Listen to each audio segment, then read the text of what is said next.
ನಮಸ್ತೆ ಆತ್ಮೀಯ ಮಿತ್ರರೇ, ತಮಗೆ ವರನಿಧಿ ಕನ್ನಡ ನ್ಯೂಸ್ಗೆ ಆತ್ಮೀಯ ಸ್ವಾಗತ.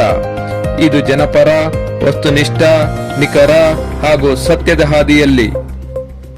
ಅಲ್ಲಿ ವೇದ ಮಂತ್ರಗಳ ಘೋಷಣೆ ಕೇಳಿಸುವುದಿಲ್ಲ, ಷೋಡಶೋಪಚಾರಗಳು ಇರುವುದಿಲ್ಲ, ಅರ್ಚನೆ ಅಭಿಷೇಕಗಳು ಇರುವುದಿಲ್ಲ, ಯಾವುದೇ ಮೂರ್ತಿಗಳು ವಿಗ್ರಹಗಳು ಇರುವುದಿಲ್ಲ, ಚಪ್ಪರ ಗೋಪುರಗಳು ಕಾಣಸಿಗುವುದಿಲ್ಲ.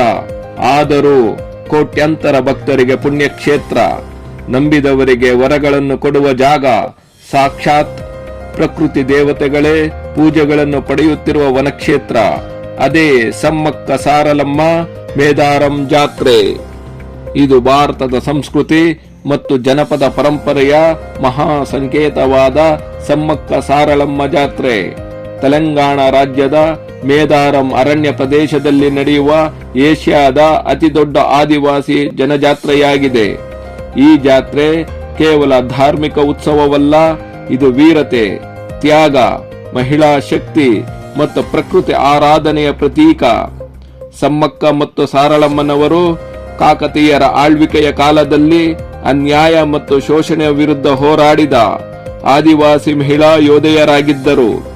ದೇವಾಲಯವಿಲ್ಲದೆ, ವಿಗ್ರಹವಿಲ್ಲದೆ ಪ್ರಕೃತಿಯ ಮಧ್ಯೆ ಬಿದಿರು ಕಡ್ಡಿಯನ್ನೇ ದೇವಿಯಾಗಿ ಪೂಜಿಸುವ ಅಪರೂಪದ ಸಂಪ್ರದಾಯ ಈ ಜಾತ್ರೆಯ ವಿಶೇಷತೆ. ಪ್ರತಿ 2 ವರ್ಷಕ್ಕೊಮ್ಮೆ ನಡೆಯುವ ಈ ಮಹಾ ಜಾತ್ರೆಗೆ ಭಾರತದ ವಿವಿಧ ರಾಜ್ಯಗಳಿಂದ ಕೋಟ್ಯಾಂತರ ಭಕ್ತರು ಹರಿದು ಬರುತ್ತಾರೆ. ಆದ್ದರಿಂದಲೇ ಸಮ್ಮಕ್ಕ ಸಾರಳಮ್ಮ ಜಾತ್ರೆ ಕೇವಲ ಉತ್ಸವವಲ್ಲ, ಇದು ಜನಪದ ಇತಿಹಾಸದ ಜೀವಂತ ಅಧ್ಯಾಯ. ಬಗ್ಗೆ ಸಂಪೂರ್ಣ ಮಾಹಿತಿಯನ್ನು ತಿಳಿಯೋಣ ಬನ್ನಿ ಮಿತ್ರರೇ. ಈ ಜಾತ್ರೆ ಜೈಶಂಕರ್ ಭೂಪಾಲಪಲ್ಲಿ ಜಿಲ್ಲೆ ತಾಡವಾಯಿ ಮಂಡಲ ಮೇದಾರಂ ಗ್ರಾಮದಲ್ಲಿ ನಡೆಯುತ್ತದೆ. ಇದು ಒಂದು ಗಿರಿಜನರ ಜಾತ್ರೆ. ಸಮಸ್ತ ಗಿರಿಜನರ ಆರಾಧ್ಯ ದೇವತೆಗಳು, ಕಷ್ಟಗಳನ್ನು ಕಳೆಯುವ ಕಲಿಯುಗದ ದೇವರುಗಳು, ಆಪತ್ತಿನಲ್ಲಿ ಇರುವ ಜನರಿಗೆ ಆಪತ್ ಬಾಂಧವರಾಗಿ ಪೂಜೆಗಳನ್ನು ಪಡೆಯುತ್ತಿದ್ದಾರೆ. ದೇಶದಲ್ಲಿ 12 ವರ್ಷಕ್ಕೊಮ್ಮೆ ನಡೆಯುವ ಕುಂಭಮೇಳದ ನಂತರ ಭಕ್ತರು ಅಧಿಕ ಸಂಖ್ಯೆಯಲ್ಲಿ ಸೇರುವ ಜಾತ್ರೆ ಈ ಸಮ್ಮಕ್ಕ ಸಾರಲಮ್ಮ ಮೇದಾರಂ ಜಾತ್ರೆ.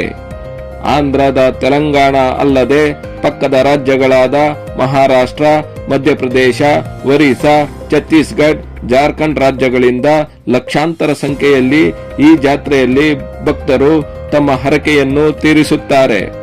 ಸುಮಾರು 1 ಕೋಟಿ ಜನರು ಸೇರುವ ಈ ಜಾತ್ರೆ ಇದು ಏಷ್ಯಾದಲ್ಲೇ ನಡೆಯುವ ಅತಿ ದೊಡ್ಡ ಜಾತ್ರೆ.